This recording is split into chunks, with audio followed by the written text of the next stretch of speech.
about? China is the contender to the throne. Well, China Um, up their currency first to be any kind of contender to any throne. They're still a command economy with no free currency movement. So you're right, but they need to do a lot of things. And if you see oh what's yeah, going on in Japan, I'm not sure China's ready to open up their currency anytime soon. no. So it's definitely a long process. But I think the Chinese are winning this Cold War by a mile. The Politburo must be. Yeah. I mean, as Putin is like so happy with this, right? Everything that Trump is doing is to support China and Russia, and so it's going to make for an All interesting right. world, right? It's very different. Speaking of another world, Mr. Keith Abell, how are you? I'm very well, thank you. Hey Keith, how you doing? I'm doing extremely well, thank you. Where are you right now?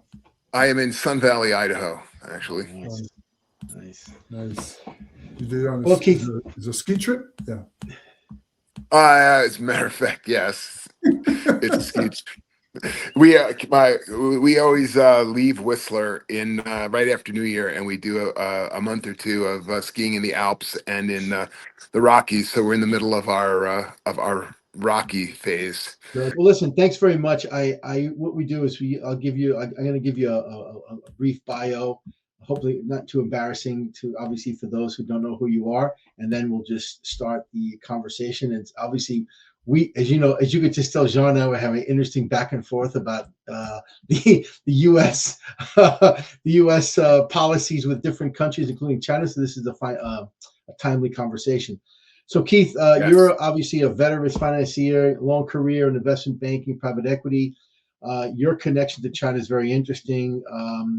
You've been studying and involved in China policy, primarily through your involvement in nonprofits and U.S.-China relations for over 20 years. You're And on for the board profits, and for and profits. or unprofitable as the case may be. Right. You're on the board of the National Committee on U.S.-China Relations. I think that's 20 years. You're the treasurer. Again, this is a nonprofit, and we can talk about that. And then going back, I guess you're currently also the co-founder and chairman of N4XT, which is a live event company involved in LA Fashion Week. I want to hear about that maybe off. Well, we call it Next Experiences, Next Experiences. and we produce both New York Fashion Week and LA Fashion Week. Oh wow! Okay, we are the largest. We are the largest producer of fashion weeks in the world. It's an odd second act for me, I will admit. Amazing. Yeah, that amazing transition from you were a co-founder of Greenwich Street Capital Partners, which I know for many years, alternative asset manager.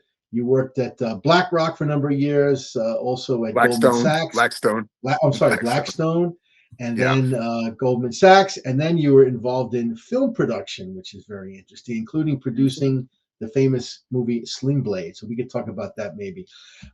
Definitely, you're a Wharton guy. You went to University of Pennsylvania, both MBA and MA, and then you went to Brown. And I like Brown because my daughter went to Brown, so I'm a big Brown proponent.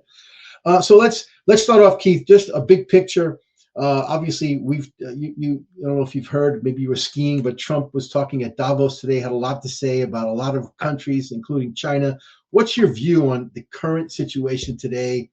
If you can, I don't know how we may take the whole podcast on this question, but what's the current view from China's standpoint on China-U.S. relations? Well, I'm sure they're very happy with President Trump these days. China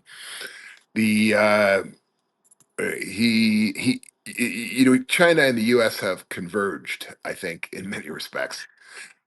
In terms of our one of the biggest problems with U.S.-Chinese relations is that inevitably, whether you believe in the Felicity's trap or not, inevitably, as China emerged the status of a peer power with the United States, there was going to be a reckoning. This has been, obvious from the start for those of us who saw the, kind of the inevitability of China's rise, which a lot of us did. And of course, the United States hasn't had a peer competitor in my lifetime. Militarily, arguably during the Cold War, we thought Russia might be. Economically, there was a period of time where we thought Japan might become that. Both of them, both of these things in one country, both an economic peer and a military peer, that's new. How the United States, which is very much attached to its own uh, primacy, as great powers tend to be, um, was never going to transition into a world where its primacy was threatened in a smooth fashion. I think that was for sure. Add to that the possibility that it had to share primacy or cede primacy to a country whose political system and economic system are as divergent to our core values. You've added a layer of lack of precedent in world history that makes the future very unpredictable. So this was this was something that you could foresee. The hope was my hope, the hope of many of us that were involved from the beginning in the world of China, was that China's path was a path in the direction of liberalism.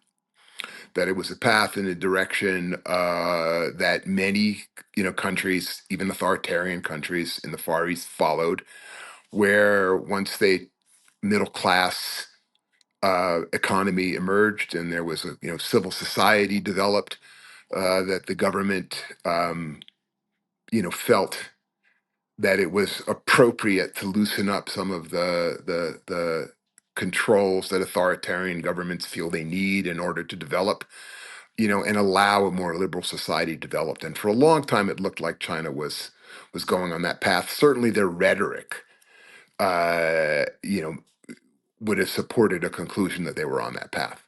Whether that was their intention and they changed their mind, or whether it was always a long con and they never intended to liberalize, that's something it's very hard to know, because personalities change and leadership changes, and Xi Jinping really is not hostage to what his predecessors might have thought. I have a very hard time believing that 20 or 30 years ago there was some secret cabal inside the Communist Party that plotted this all out as a secret evil plan. I don't think that's the case. I think this is the way the cookie crumbled, and now we're living with the aftermath. So what does that mean?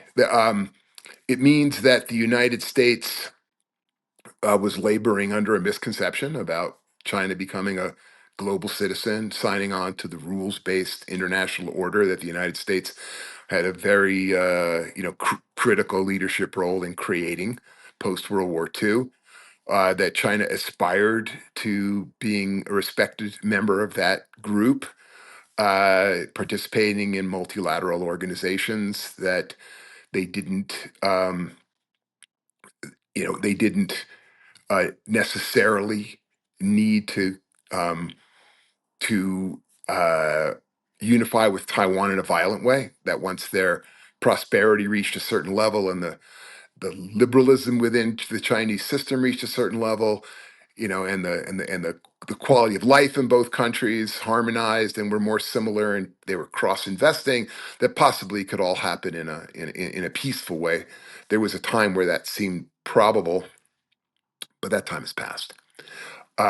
We are now living in a world where China has had a resurgence of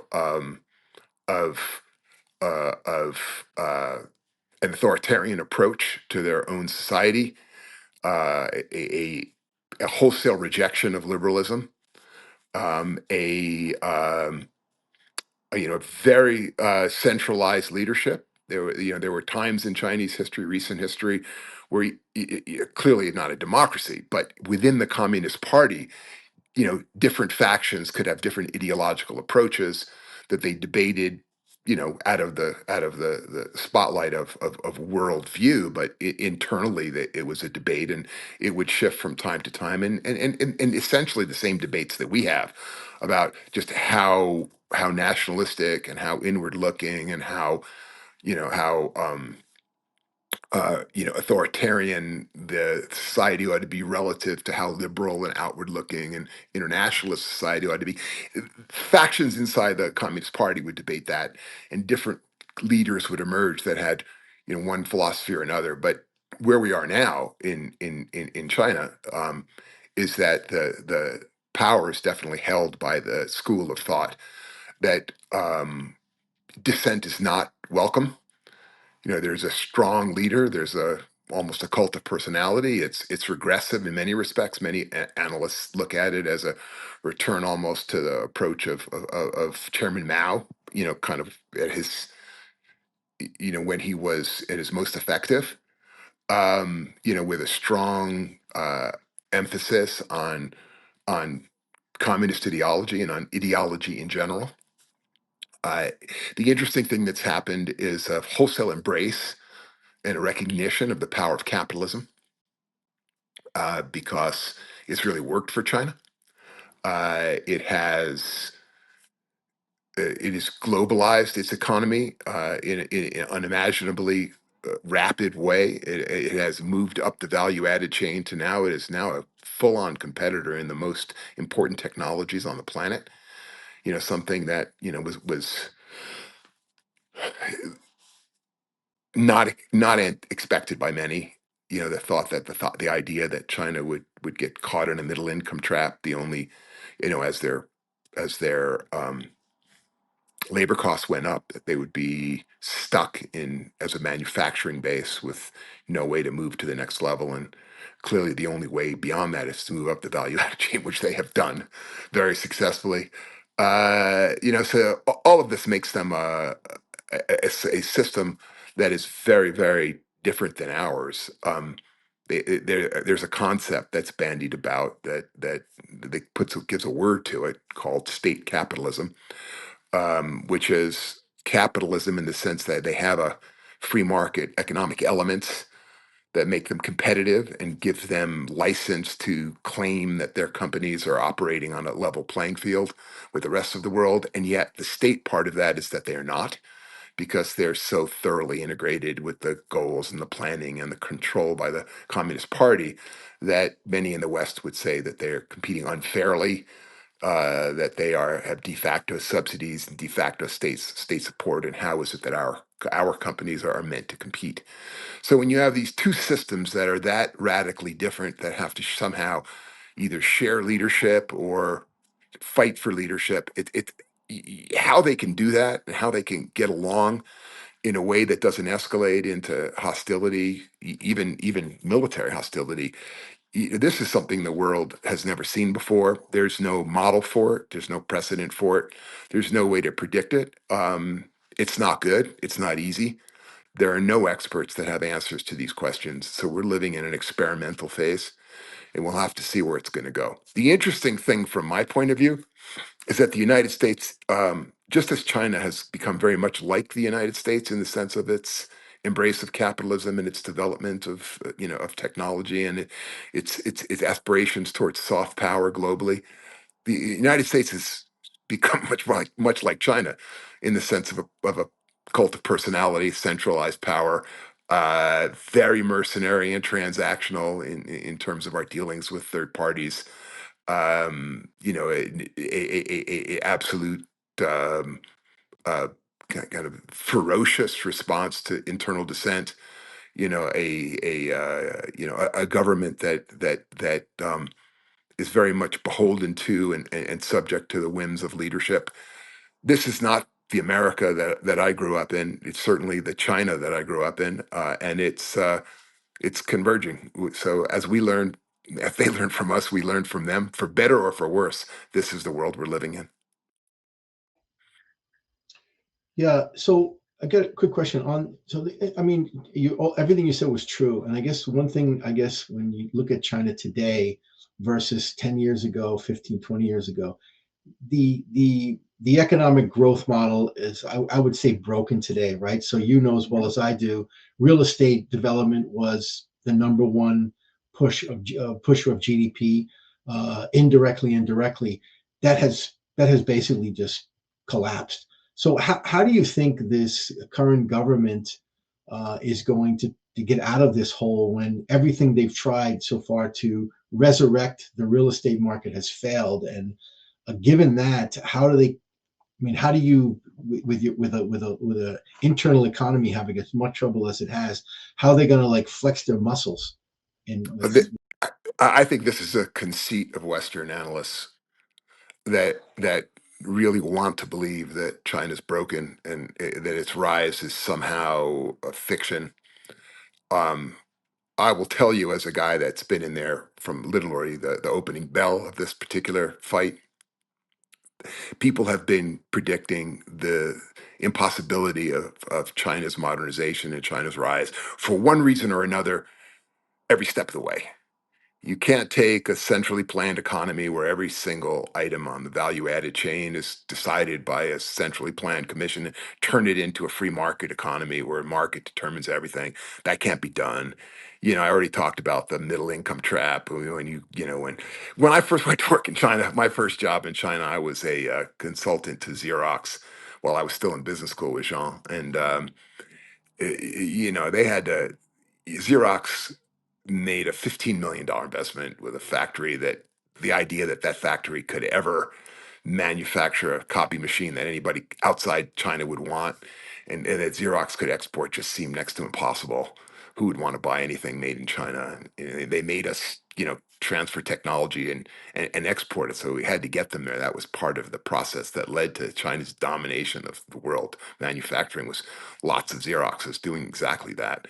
But that wasn't supposed to be able to be possible. And then this whole thing I talked about coming up the value added chain, that wasn't supposed to be possible. Now, then the latest thing is they don't know how to innovate. They can't innovate, because somehow there's some magic to America's innovation, and the Chinese with their central communist led system, innovation is somehow, mystically beyond them.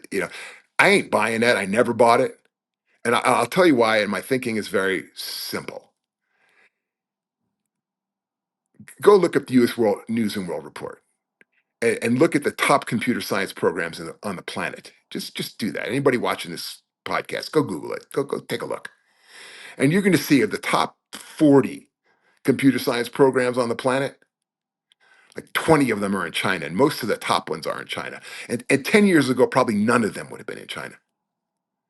And then just look around you. I mean, I live in Tribeca, New York City, and then there's the most competitive school to get into in New York City is Stuyvesant High School. That's where the brightest kids get in. They get in just on grades.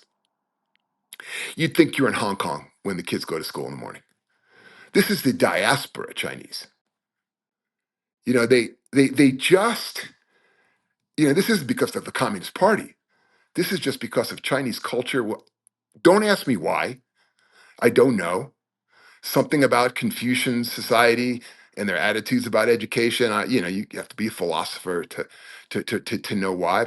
But there's anybody that doesn't know these Chinese kids work harder than most Americans just isn't paying attention, whether they're in China or out of China. And in China, the government is so dedicated towards making sure they have the best universities in the areas that matter the most to the future, so they can develop the leading edge technologies that they're uncompromising. And in Chinese society, it has always been the case that even kids from humble backgrounds, if they test well, can elevate themselves.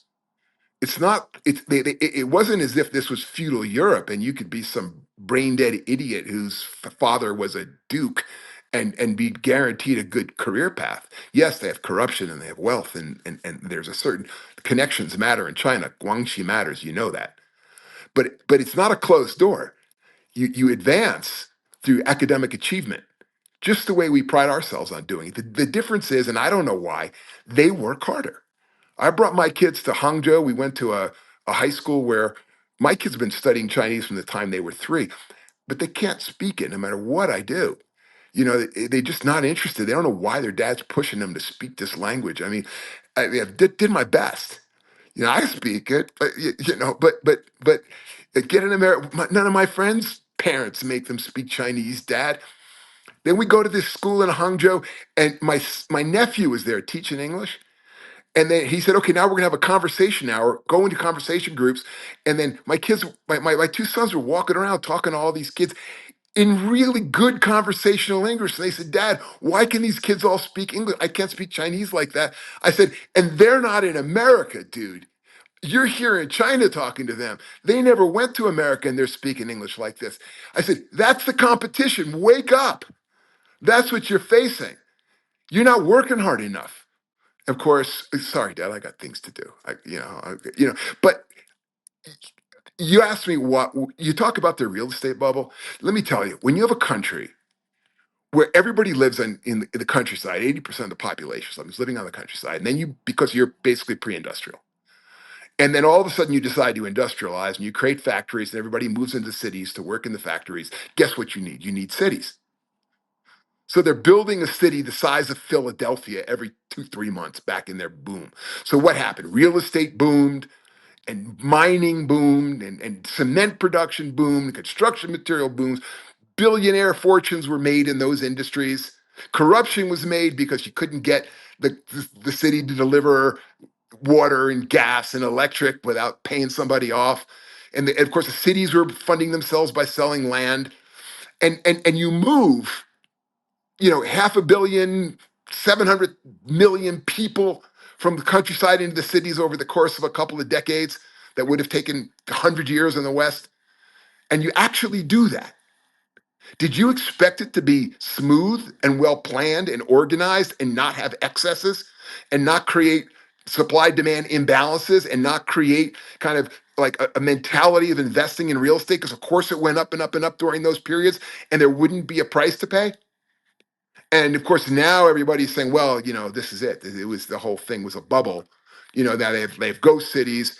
Yeah, so they overbuilt. Yes, I get it. Real estate's not going to drive their economy anymore. But why you can't declare the death knell of the rise of China? Because of those 20 out of 40 universities that are in the top uh, computer science because of how hard their students work, because of how many engineers they're producing, because of their cutting edge capabilities in the latest technologies, in gene splicing, in biotechnology, in aeronautics, in space technology, in green technology, in solar technology, in things the idea to think that America's primacy in technology is going to sustain us forever. And by the way, without that, we would be in a lot of trouble. And if they pass us by in these technologies, that's the answer to your question. Don't look back on what they did to get to where they are and say it's not working anymore. Look at what they're doing for the future and tell me it's not going to work before you tell me they got a problem. Now, I am not in the majority in this view, but I will say that I've been right pretty much all along for the last 20 years, and I think I still am. Keith, I agree with you completely that it's wishful thinking that somehow the Chinese economy is on the verge of collapsing. It's completely wrong. So I would argue the exact opposite, that everything that is happening in China is really by design. The fact that the stock market doesn't go up, the fact that the real estate bubble hasn't been solved. These are just part of these are the consequences of the priorities that the government has set. The government, it just doesn't care that much, if people's financial savings are down. Here in the US, if the stock market is down 2%, it's a crisis, right? We're talking about QE. In China, they don't care. What they care about are other things. The priorities are very clear. And I think those priorities are, to grow the economy in the right sectors and to become as self-sufficient and as isolated from an economic point of view from the rest of the world as possible. And they're achieving that with speed and alacrity. But so where does this? So if this is all true, and where does this take us? I mean, if the priorities of China are to dominate, to have a strong military, to dominate all these technologies, what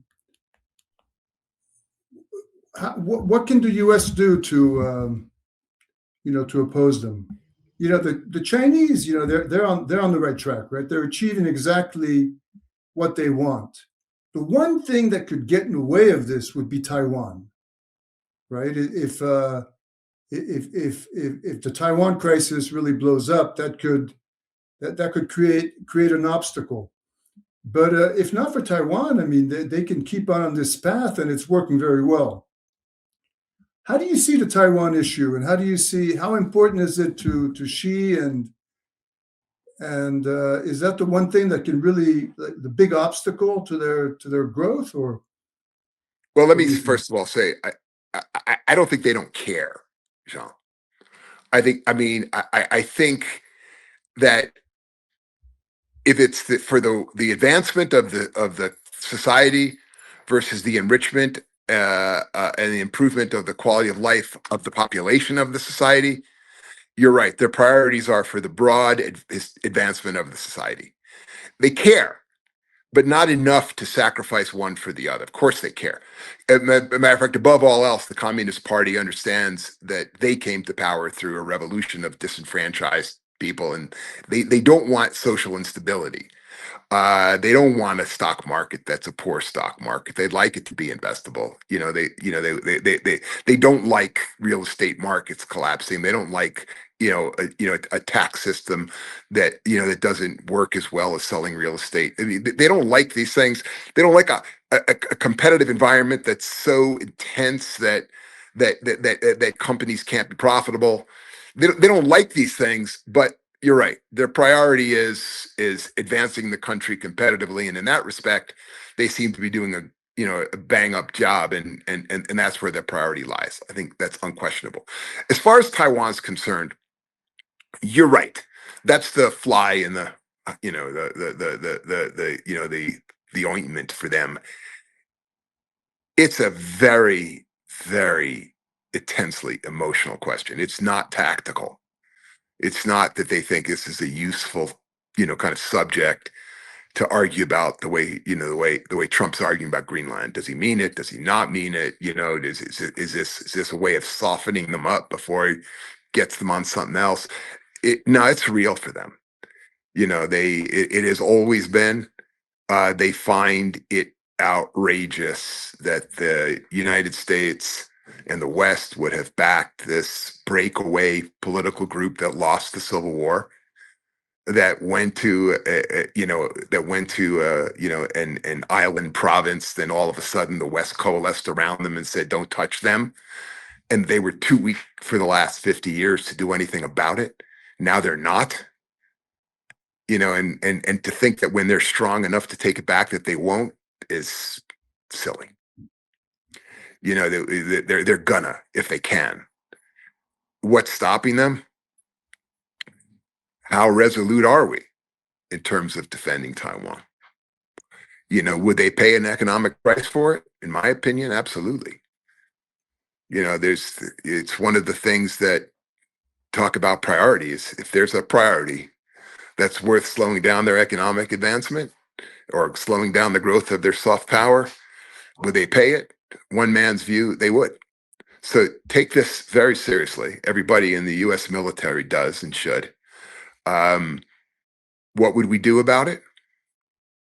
I don't know. You asked the original question, how are they feeling about the United States right now? I'm sure they're feeling pretty good about the United States wanting to take Greenland and wanting to take Venezuela and carving the worlds up into spheres of influence. That works very much to their advantage. But to the extent to which there's a shred of kind of ethical conduct in Trump's narrative about the Western Hemisphere and Greenland and Venezuela and Canada.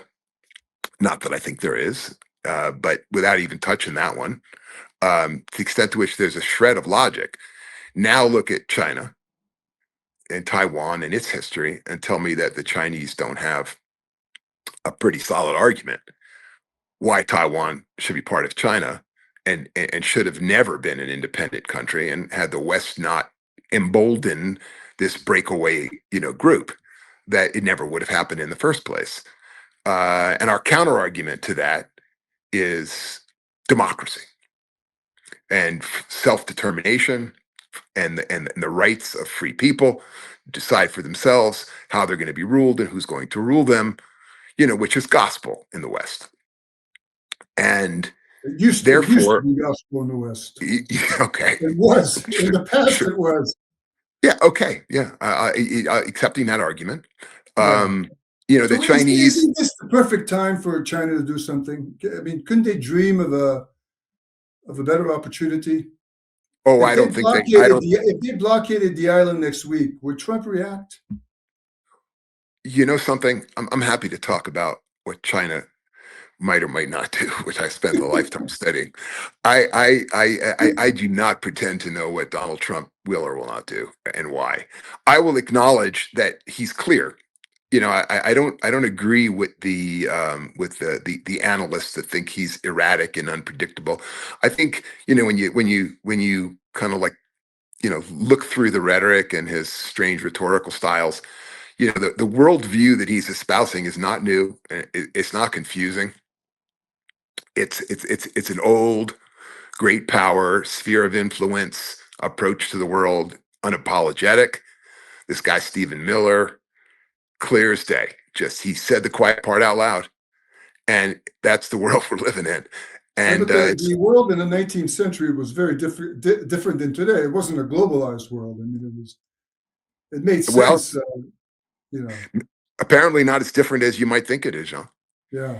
Well, You okay. know, and if that's the case, then yes, Trump probably won't do anything about it.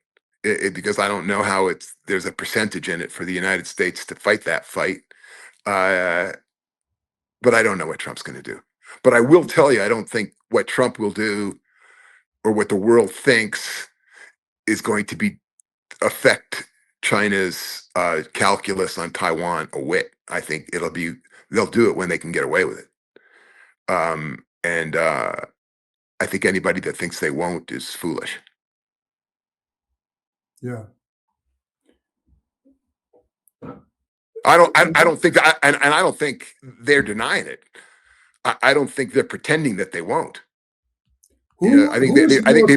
I think they've been pretty clear all along that in their view, Taiwan is part of China and the reunification is inevitable, and they're not compromising on it a bit. And there's no negotiation Yeah. about it. I don't think Trump can quote unquote do a deal that's going to protect the sovereignty of Taiwan. I mean, Taiwan has to protect its own sovereignty through its own alliances, and I don't know if you heard Carney's speech yesterday, but Yes, a fantastic speech. What did you think? I thought that he showed a fortitude and a backbone that I really admired and kind of surprised me. I didn't really see that in anything he's ever said in the past. I thought that he played his cards as well as they could be played.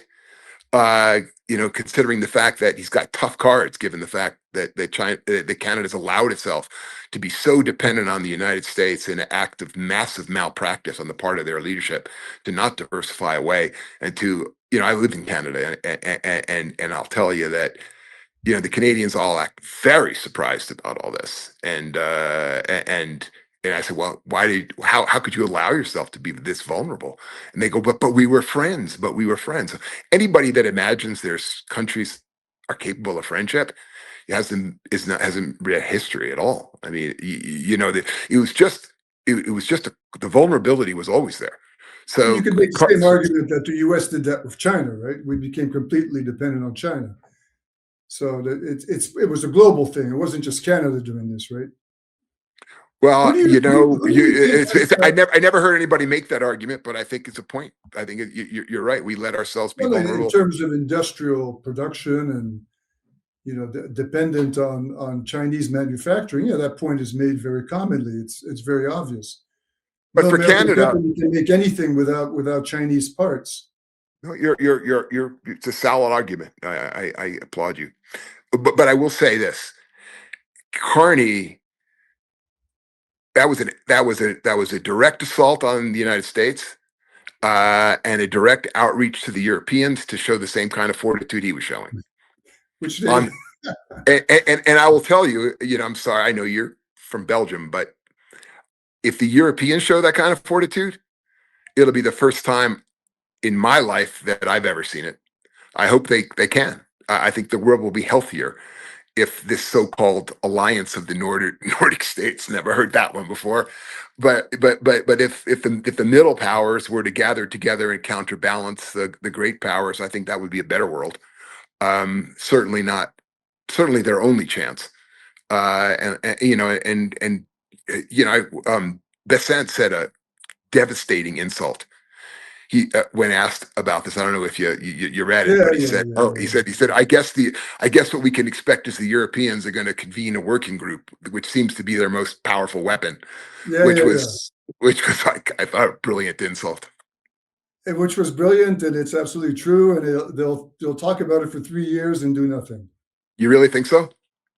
No, I think things are changing. And I think Carney's speech was important. It's a catalyzer. It made the Europeans certainly think a lot. Do you think they're capable? Do you think they're capable of finding a backbone? I would love to see it. I think the world would be a better place if the great powers didn't have unchecked power. I'm speaking as an American, but I believe that. Yeah. Who do you think has the better cards? We talk about Canada not having their cards. Between China and the U.S., who has the better cards? If the U.S. has no industry, how does it fight wars? They've run out of ammunition supplying the Ukraine, right? One of the reasons that they backed off from the Ukraine is the U.S. military felt they didn't have enough missiles to provide for Ukraine. How could they fight a war against China? It's another subject on which I'm not expert on how we fight wars. I know a number of the current and former heads of the Indo-Pacific Command that are members of the National Committee on U.S.-China Relations. I've had this conversation with guys that know something about it, and I've seen them over the last 10 or 15 years go from China's a marginal naval power. They'll be capable in X number of years in projecting power into their near abroad, but to have a blue water navy is so far beyond them, and that narrative has shifted to a real respect for the imminent threat that China is going to be to the United States internationally. And it shockingly quickly, so I imagine that trajectory is going to continue. How the United States will counter it, you're going to have to ask somebody that knows about military. I don't know how we're going to counter China across the board unless we compete harder, our kids study harder, we make sure that we're at the forefront of technology. Our society wants to, sacrifice for primacy. I'm sure the world's become more competitive, and anybody that plays sports will tell you if you don't play the level of your competition, you're just not going to win. It doesn't matter if you were the best player in high school, because now you're in the NFL, and the game is different, and you have to level up.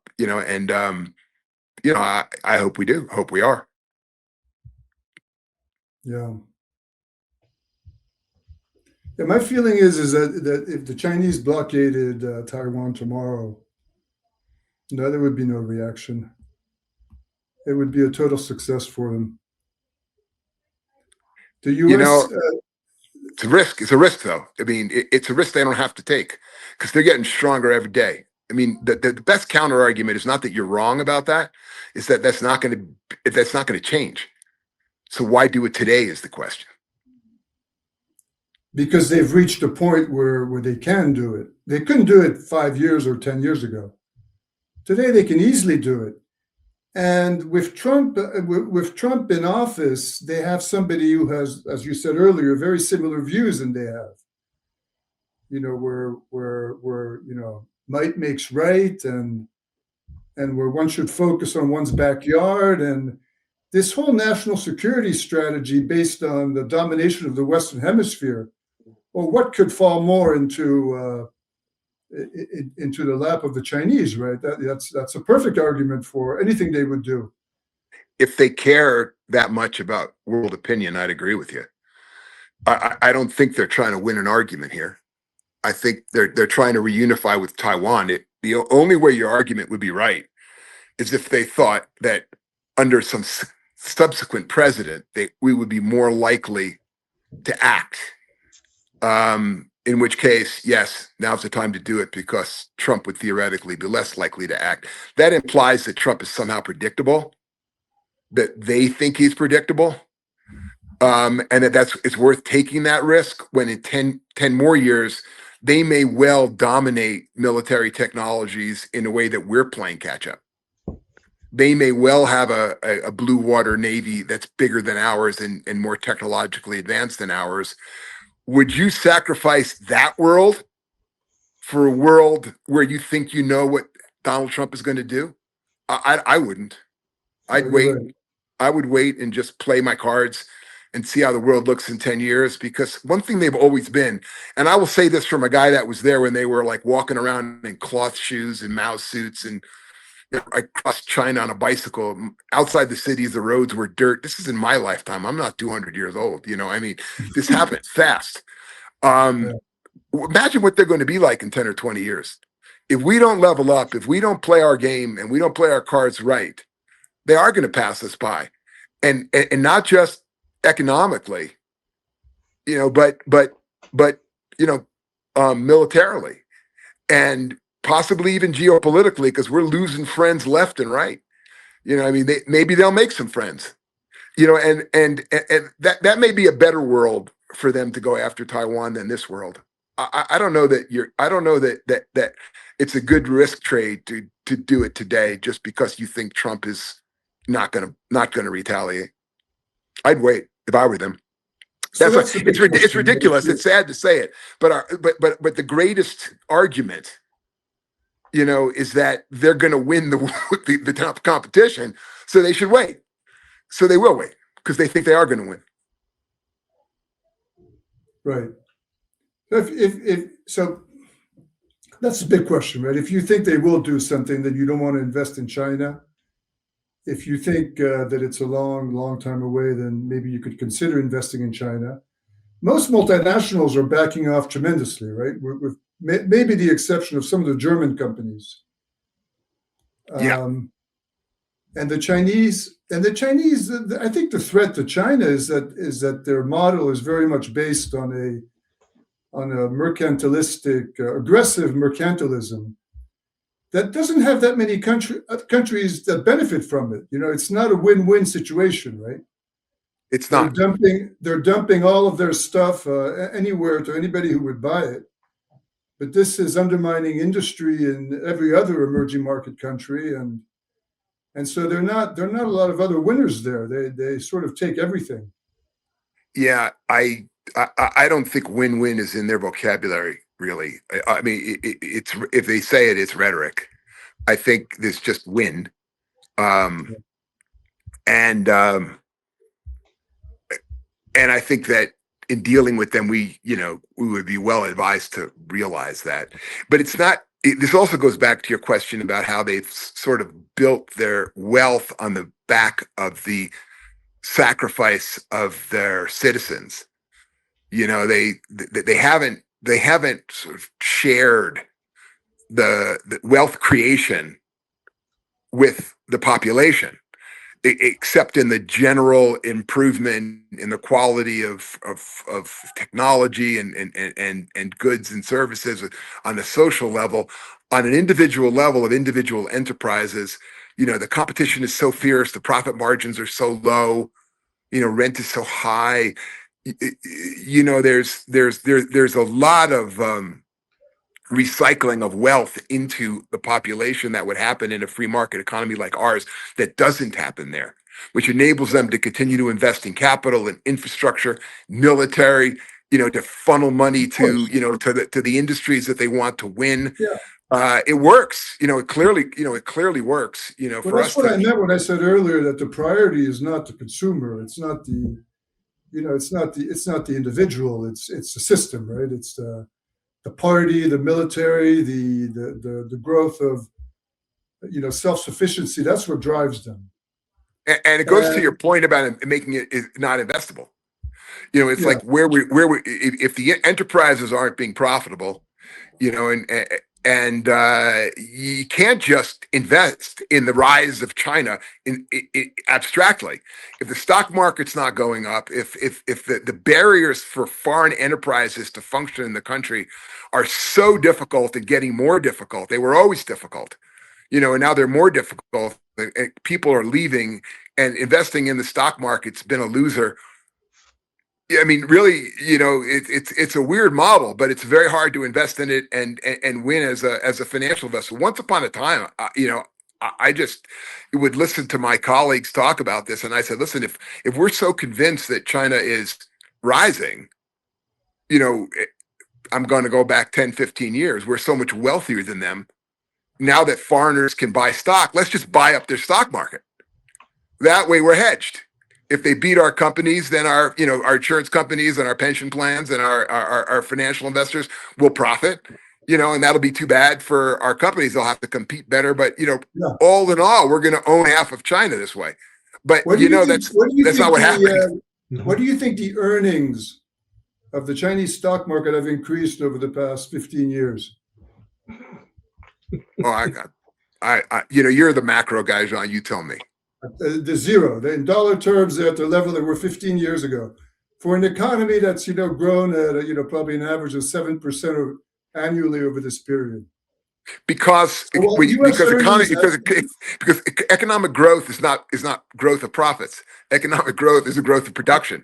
They have this thing called hyper competition in China, where they have so many companies competing with each other so fiercely on such little profit margins, because it's amazing that they can live like that. It's kind of a miserable place to live, honestly. But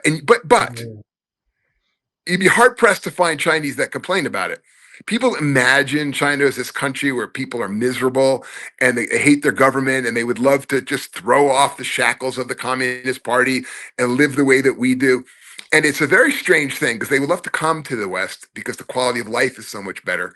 Yes, they acknowledge that's why we have immigration and that's why so many people want to live here. But the pride they have in their achievement and the wealth creation at the social level is also ferocious. And that goes to sort of national pride, ethnic pride, whatever you want to say. And even while they're suffering from a very tough quality of life, they're still committed to it in a way that's sort of hard to believe, but it's true. My experience talking with Chinese is that they're not so happy, and maybe there's a bias that I'm talking with people here in the U.S. and so forth, but and you look at the capital flight, even with capital controls, there's like $250 billion a year, leaves China in capital flight. So people don't want to stay there, and they don't want to keep their capital there. So it's a bit like Cuba, right? I'm on some WeChat groups with Chinese business people. That somehow I've found myself, kind of accidentally being on, and I've learned long ago just to keep my mouth shut, because it's too interesting to hear what they say. Yeah, sure. And I'll tell you, everything you say is right. They know life is better in America. They want to get their money out. They don't trust the Communist Party in the end of the day, but they just love it when China's beating America. They love it. Sure, because there's this sense in China. China's a funny combination of sort of an inferiority complex, persecution complex, and like a ferocious confidence in both their history and their destiny that all coexist inside the same person. So yes, at the same time, they can feel like they are going to be the best country, and they deserve to be the best country, and their kids are going to work really hard to be the best people in the best country. And the Communist Party is responsible for their rise, and they're grateful for that. but God, it's lousy living underneath these people. And I would got to get my money away from them because God knows if they're going to take it away. And I would love to live in America where the air is clear and I can have a good quality of life. My kid doesn't have to work like a dog. It is like how you can square that circle. I've been there for a lot of years. I just like you just take it as it comes. But it's a different kind of place and a tough competitor. And I'll say it before and I'll say it again. The West needs to up our game because otherwise there's just a new game and we got to play the new game.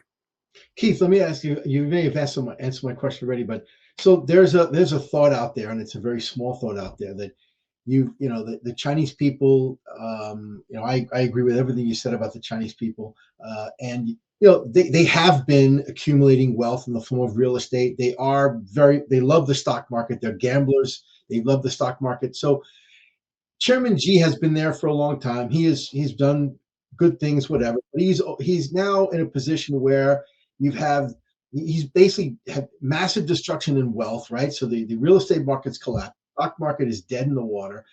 Just politically, how is he controlling his position? Because in the past, someone like that would have just disappeared, I think. But I mean, do you think he's politically as strong as he was, 15 years ago, given the destruction of financial wealth that has happened in China? I'm afraid I'm going to have to disagree with your fundamental principles underlying your entire question. With respect, I don't buy it, and I'll tell you why. It's not that they love the stock market; they love the stock market when it goes up. It's not that they love real estate; they love real estate when it goes up. It's not that they love being entrepreneurs; they just love it when their companies are making money. But even in America, if you don't have your own company and you don't invest in stocks and you don't invest in real estate, what do? Bury your money in your backyard? I mean, this is the choices they have. And at different times, they've all worked to create wealth. At the moment, none of them seem to be great places to create wealth over time. But if you get that hot stock, if you get the right piece of real estate, if there's still people winning, and everyone else has no choice, so they have to try. But the big problem with your argument is that the Communist Party of China doesn't rule by consensus. They're not elected. They rule by being able to suppress dissent and by creating the impression, backed by solid facts, that the society is rising, which it is. And people my age, and I'm 68, people my age, everybody of my generation, grew up in a third world country, pre-industrial, that you would call abject poverty. And I ask my friends, I say, do you think China was happier back then or now? And it always gets a kind of head scratch. I'm like, wow, that's a really good question, and it's a close call, maybe now because we're richer now, but back then, when there weren't even telephones and you had to just walk by your friend's house and there was community. It's not clear that all this wealth has created any happiness. It's not at all clear, but it certainly has created pride. And it certainly has created a sense that China is achieving its historical destiny. And in this respect, the government is legitimate. And the Communist Party has done this, and people acknowledge that. And if they don't like it, tough luck. And if they want to protest, tougher luck. So is that kind of government sustainable? I have to argue that probably is, and probably for a lot longer than you'd think. Coming from a Western society where governments have no choice but to be responsive to people. In China, they're responsive to revolution, but shy of revolution, not so much. What's a totalitarian country where they control the press, they control the social media, they control everything. It's very difficult to have any kind of dissent. It's comforting for us in the West to think that that's it. But I'm telling you, they're really smart and technologically sophisticated. And the educated people that kind of on the margins decide things, they get all the information they want to get. They travel the world. I know it's hard to believe that they don't all want to be living in a democracy with a president like Donald Trump and Congress like we have, since it's just looks so good from the outside, like some kind of a utopia. But although it may surprise you, the current United States has not been the greatest poster child for the superiority of the Western system, looking at it from a Chinese perspective. As a matter of fact, they're all just giddy with Of course. how silly we look. When Trump first came to power, the consensus was he is very clever, sly like a fox. What does he really mean when he comes off talking like such a Yeah. ignorant person? Clearly he's not. He must have a plan. And now they've decided, no, the guy's just an idiot. But I've come around to thinking that he has a plan. It's a You have, okay, good. yeah, no. Tell me what I've his come plan around to is then. think. I've come around to thinking, how rhetoric aside, Trump has actually got quite a clear plan. The Chinese have come around to thinking the reason they don't think that is because the plan he has now is a world they always knew existed all along. So it's not some huge aha moment for them that the world is basically a world where might makes right. They kind of always knew that. And the fact that Americans are just waking up to it, or that Americans are just creating that world, whichever way, whatever the right description is, Yeah. that's not something that really, is enlightening to them. I think that Xi's vulnerability it's going to have nothing to do with what the mass population thinks. It'll have everything to do what I don't know how many 90 million members of the Chinese Communist Party think. And this suppression, Jean, that you reference of the media and such is relatively secondary to his suppression of dissent within the Communist Party. These Sure. are true. These are truisms about China. And Mm. if they ever kind of embrace democracy and everybody gets a vote, that'll change. But I don't see that happening. Yeah. So this year, once again, they start the year by saying they're going to boost consumption, and at the end of the year, they haven't. And they continue to believe they can export their way to prosperity. What happens if the world just, becomes more aggressive in shutting Chinese exports? They'll boost I mean, consumption. the Europeans have formed a committee to study this. Yeah, A working no, group. yeah. I wish them luck with their working group. Those ferocious European working groups, they're scary. Listen, they should boost consumption. It doesn't hurt them to boost consumption. It would give them a more balanced society. Everybody that's well educated in China that I know believes that. It's not what they have done. It's not the way the Communist Party thinks. So the path of least resistance is to continue to export. They've built this massive export machine, and there's still countries left, that they can sell to, and that because you just have to look at their trade flows, and you can see that they are continuing to grow through exports. I guess when that gravy train stops, they'll develop their consumer. It's always in their power to develop a consumer economy, and they always pay lip service to it. And I suppose one day they'll do it, and that day will be when they have no other choice. Yeah. You could argue that day is today, but you wouldn't be able to argue it based on statistics. You'd have to argue it based on kind of philosophy, and that doesn't carry you very far, I think, in terms of policy. Not in China. Yeah, I agree with that. All right. Keith, that was amazing. Thank you. I don't know. By the way, I'm not a Sorry. China bear, by the way, Keith. I hope you know that. I've been there many times. I'm not a China bear at all. I'm really bullish on China, but I sometimes I have to give us a little pushback. But anyway. I know. I'm a China bear. I don't invest in China. I wouldn't. I'm a China bull when it comes to their trajectory of their society on the geopolitical stage. But I'm definitely a China bear in terms of investing there. Opening a business there, anything like that. I think it's a tough. Yeah. No, I agree that they're, as we talked about, they're on the right path. I think they're winning.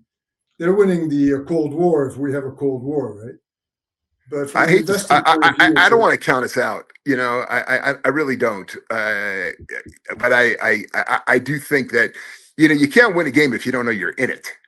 And it's very recent that the West has woken up to the competitive threat of China. Yeah. And a lot of people think me and my crowd that we're the guys that got us into this mess, and that might have been true, kind of like when we got out of business school.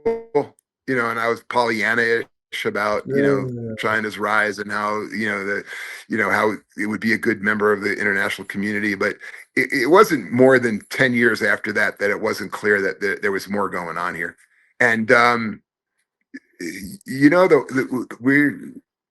don't know what it was, lazy thinkers, easily outmaneuvered through false rhetoric, whatever it was. We sleptwalked into this position, but we're not sleepwalking anymore. Whether we can take this realization, this newfound realization, and translate that into, rising to the competitive challenge or not remains to be seen. I wouldn't invest in that one either, frankly, Jean. But I hope we do. Part of our solution is to revive the coal industry in the U.S. That should be very successful. Yeah, that's a radical idea. Yeah, I'm sure there's a lot of 19th century ideas that we could find. We're gonna have to do better. But the one thing they don't have Silicon Valley. They don't even understand Silicon Valley.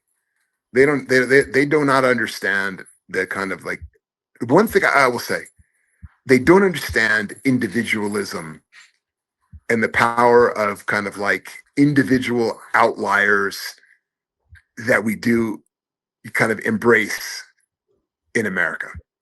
This idea that you can throw money at a bunch of kids and get the smartest kids in the world coming there, and they got these crazy ideas, and you throw money at them, and some of them turn into Apple or Amazon or Tesla or whatever. And if they fail, you give them more money and let them try again.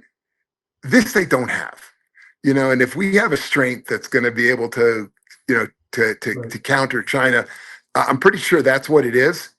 And I don't think that's going to be an easy one for them to replicate either. So I wouldn't count us out quite yet.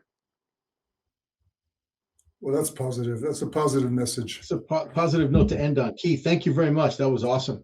It really was. I don't know if it's what you expected, guys, but that's what I got. Yeah, thanks so much, Keith. Thanks, Keith. All right, take it easy. Bye.